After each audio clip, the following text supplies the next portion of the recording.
नमस्कार, सुस्वागतम, वेलकम आप सभी साथियों का आपके अपने YouTube channel VM classes YouTube channel पर। साथियों, PH फिजिकली हैंडीकैप्ड दिव्यांग भाई और बहन और दिव्यांग स्कूटी योजना के संदर्भ में हम बात करने वाले हैं। क्या बात करने वाले हैं, कैसे करने वाले हैं कि दिव्यांग स्कूटी का फॉर्म आप सबने भर दिया होगा। हालांकि आप मैं जो है दिव्यांग स्कूटी पर इतनी वीडियो भी नहीं बना रहा हूँ, ला भी नहीं रहा हूँ बार बार भी, लेकिन उम्मीद करता हूँ कि सभी भाइयों ने दिव्यांग स्कूटी का फॉर्म भर दिया होगा अच्छे से, और आपका फॉर्म भी जो है अब पेंडिंग के लिए चला गया होगा। कई भाइयों का जो है वेरीफाई भी हो चुका होगा, कई भाइयों का रिजेक्ट भी हो चुका होगा। दुआ करते हैं कि किसी का रिजेक्ट नहीं हो, किसी का बहुत सारे भाइयों का वेरीफाई भी हो गया, और कई भाइयों की क्या है कि ऑब्जेक्शन आ गया होगा। मेरी बात को समझ पा रहे हैं? कई भाइयों के ऑब्जेक्शन भी आ गया है। अब ऑब्जेक्शन का मतलब क्या होता है कि आपको चांस दिए जाते हैं, आपने ऑनलाइन फॉर्म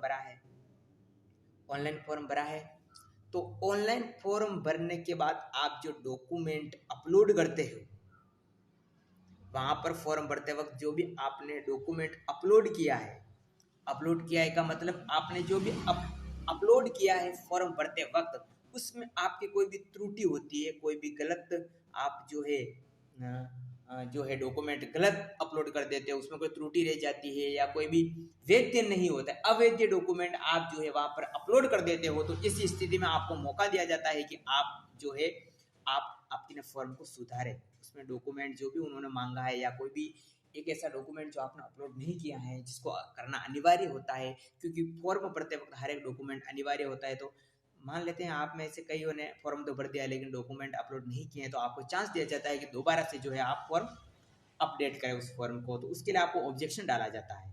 ऑब्जेक्शन का मतलब क्या होता है आप समझ चुके होंगे कि ऑब्जेक्शन का मतलब क्या होता है। ऑब्जेक्शन का मतलब आपके डॉक्यूमेंट में अगर कोई त्रुटि रह गई है, कोई कमी पेशी रह गई होती, तो उसको सुधारने के लिए किया जाता है। जिनके आया है वो जरूर देखें, जिनके भी आया है ना ऑब्जेक्शन, वो जरूर देखें साथियों।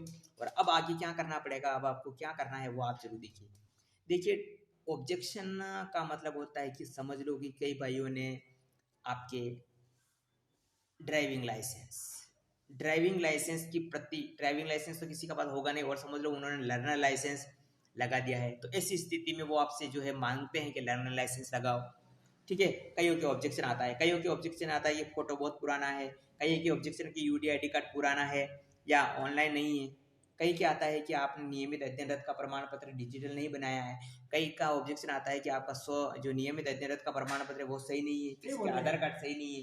ये सारा का सारा ऑब्जेक्शन आता है, तो आपको जो है किया जाता है। कुल मिलाकर जिनके भी जिस टाइप का ऑब्जेक्शन आया है, क्योंकि वहां पर रिमार्क्स आता है, फॉर्म को आप स्टेटस चेक कीजिए, फॉर्म का स्टेटस चेक करने के बाद आपको रिमार्क्स में देखना है कि उन्होंने अगर ऑब्जेक्शन डाला है तो ऑब्जेक्शन में रिमार्क्स के ऑप्शन में आपको कारण बता रखा होगा कि आपका ऑब्जेक्शन किस बात का है। आपका फोटो सही नहीं है, कि आपका ड्राइविंग लाइसेंस सही नहीं है, कि आपका नियमित अध्ययनरत का प्रमाण पत्र सही नहीं है, कि आपका यूडी ID कार्ड सही नहीं है, जो भी आपकी कमी पेशी है डॉक्यूमेंट में, वो ऑनलाइन वहाँ पर स्टेटस देखोगे आप, तो स्टेटस में बता दिया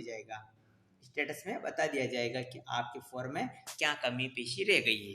ठीक है, जो भी आया है ई मित्र के बाद जी, जो भी डॉक्यूमेंट में आपकी कमी पेशी रह गई है, देखिए रिमार्क्स में उन्होंने क्या लिख रखा। जिस डॉक्यूमेंट में कमी पेशी है वो आपने रिमार्क्स में दिख जाएगा, वहां से जो भी आपके डॉक्यूमेंट में कमी पेशी है वो जो है आप वापस रिपोर्ट से अपलोड करें। ये होता है ऑब्जेक्शन। 1 महीने से अगर आप ऑब्जेक्शन क्लियर नहीं करेंगे तो आपका फॉर्म रिजेक्ट हो जाएगा। तो जो भी डॉक्यूमेंट आपके, जिस डॉक्यूमेंट में कमी पेशी है, या यूं कहें कि जो भी आपके ऑब्जेक्शन आया है उसको क्लियर करें। जो भी आया है बहुत सारे बहुत टाइप के ऑब्जेक्शन आते हैं। ठीक है, ओके।